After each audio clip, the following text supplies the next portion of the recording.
Welcome to my channel Pallavi digital arts. చిలుక, పులి, పింజరం.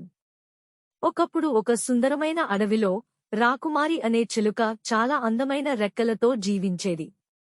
రాకుమారి తన స్వేచ్ఛని ఆస్వాదిస్తూ పూలను చూసి తృప్తిగా ఉండేది. కాని ఆమెకు ఒక విషయం ఎప్పుడూ తెలియదు: విలాసం అంటే ఏమిటో. ఒకరోజు రాకుమారి పక్కనే ఉన్న పులితో మాట్లాడింది. పులి చాలా శక్తివంతమైనది, కానీ ఏదో ఆలోచనలో ఉంది. రాకుమారి అడిగింది, పులి, నీకు ఏమైంది? ఎందుకో అలానే ఆలోచిస్తూ ఉన్నావు?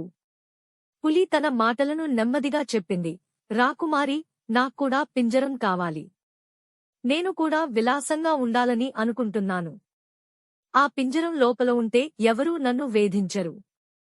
నాకు ప్రతిరోజూ మంచి ఆహారం, విశ్రాంతి, ఏ పని లేకుండా ఉండాలని అనుకుంటున్నాను.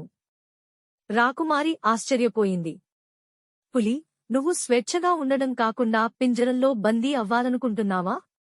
స్వేచ్ఛకు విలువ లేదని భావిస్తున్నావా? పులి తన గంభీరమైన స్వరంలో చెప్పింది, రాకుమారి, నువ్వు నా స్థానంలో ఉంటే నువ్వు కూడా ఇదే అనుకుంటువు. ఇక్కడ అడవిలో నాకు నిద్రపోయే చోటులేదు, మంచి ఆహారం దొరకదు, ఎల్లప్పుడూ జాగ్రత్తగా ఉండాలి. రాకుమారి పులి మాటలతో చింతలో పడింది. ఒక పక్క తన స్వేచ్ఛా అనుభవం, మరో పక్క పులి అభిలాష. చివరకు రాకుమారి ఖచ్చితంగా చెప్పింది, పులి, పింజరం అందమైనది, కాని అది నీ స్వేచ్ఛను తీసుకుపోతుంది. అందమైన జీవితం కేవలం స్వేచ్ఛలోనే ఉంది. పులి ఆలోచనలో పడింది. రాకుమారి మాటలు వినగానే అర్థమైంది. పింజరం తనను బంధిస్తుందనే విషయం స్పష్టమైంది. ఆ రోజునుంచి పులి తన స్వేచ్ఛను, సజత్వాన్ని ప్రేమించడం నేర్చుకుంది. పింజరాలు ఎంత అందమైనవైనా స్వేచ్ఛ అందంగా జీవించడానికి ఎంతో ముఖ్యమైనది. స్వేచ్ఛతో జీవించడం మించిన ఆనందం లేదు. Thank you for watching.